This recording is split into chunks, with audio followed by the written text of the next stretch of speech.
Many Christians struggle with the idea that their good works are necessary for their salvation. Once again, we must go back to the book of James, chapter 2, verses 15 to 17, where it says, "If a brother or sister is poorly clothed and lacking in food, and one of you says to them, 'Go in peace, be warmed, and be filled,' but you do not give them what is needed for their body, what good is that?" Notice the word naked. In this context, it doesn't just mean without clothes, but it refers to something much deeper, something spiritual. In the beginning of this teaching, I asked you to turn to Genesis chapter 3, verse 7.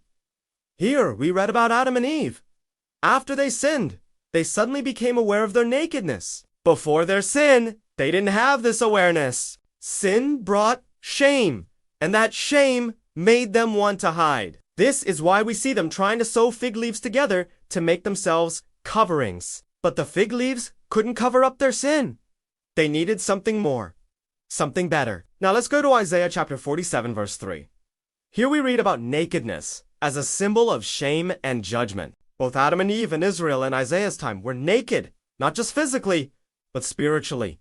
They were naked in their sin. When James wrote his letter to the 12 tribes of Israel, these people were well acquainted with the law of Moses and the many rules and regulations. They thought that by keeping all these rules and performing many rituals, they could cover up their sin and please God. But James challenged them and said, "Look around you. Do you really think that God is impressed by all this religious activity? Do you think that he is pleased with all these rituals? What use is there in all this if it does unhelp the person who is naked and hungry? If it doesn't deal with their real problems, their spiritual problems?" James wasn't saying that these people shouldn't perform acts of charity.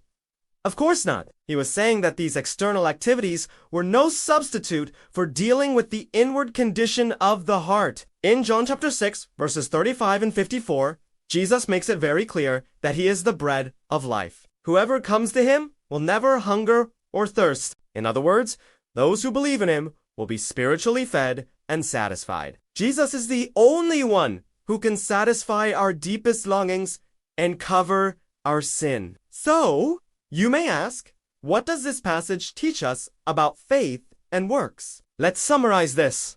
Faith without works is dead. If your faith isn't leading you to share the gospel, if it isn't motivating you to give people Jesus, then your faith is dead. The real work isn't just doing good deeds. It's giving people Jesus, the only one who can truly cover their nakedness and feed their starving souls. It is pointing people to Christ so they can receive him and experience the fullness of what he has come to offer. Only he can save them. Only he can change them. Only he can give them eternal life. So, faith without works, which are good things, is dead. But if we have faith and works, that's where true life is. That's where real power is. That's where true salvation is.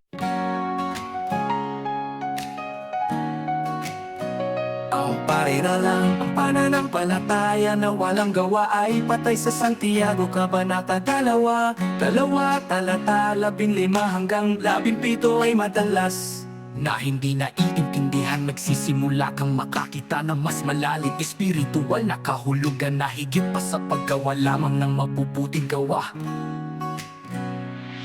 Si Santiago ay nakikipag-usap sa mga Judio, ang labindalawang tribo na labis na nahuhumaling sa pagtupad sa batas at sa mga palabas na gawa. Ginagamit niya ang halimbawa ng isang taong hubad at gutom. Ngayon, sa Biblia ang kahubaran ay hindi lang tungkol sa kawalan ng damit. Ito ay simbolo ng kasalanan ng kahihiyan, tulad sa Genesis Tatlo Bersikulo 7 ng mapagtanggol. Ina-Adam na Eva na hubad sila pagkatapos magkasala. Ang Isaías Kabanata 47 Talata 3 ay nag-uugnay din ng kahubaran sa kahihiyan at paghatol. Kaya kapag sinabi ni James na makakita ka ng hubad at gutom na tao at sasabihin mo lang humayo ka ng payapa, magpainit at mabusog ka, pero wala kang gagawin, ano ang silbi niyan? Hindi lang siya nagsasalita tungkol sa pagbibigay ng pagkain at damit. Nagsasalita siya tungkol sa mga taong espirituwal na hubad sa kasalanan. Nagugutom, walang Jesus ang tinapay ng buhay.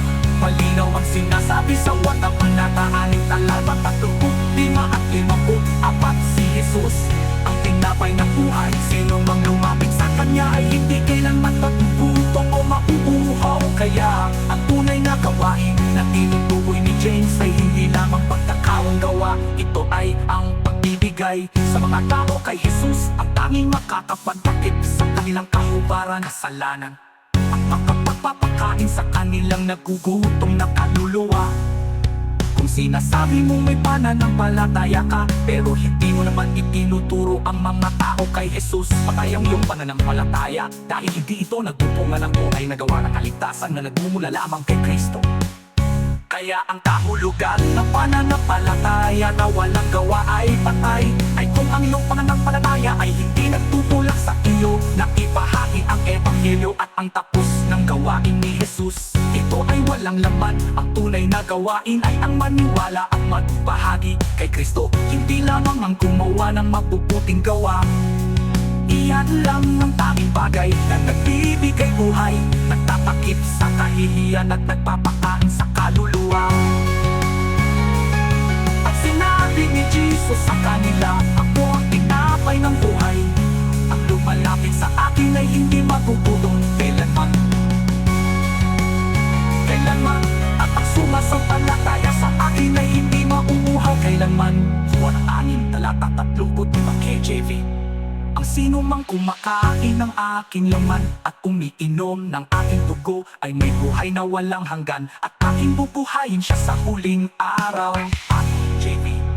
Ang sino mang kumakain ng aking laman at umiinom ng aking dugo ay may buhay na walang hanggan, at aking bubuhayin siya sa huling araw. Ang ating Talata 54 KJV.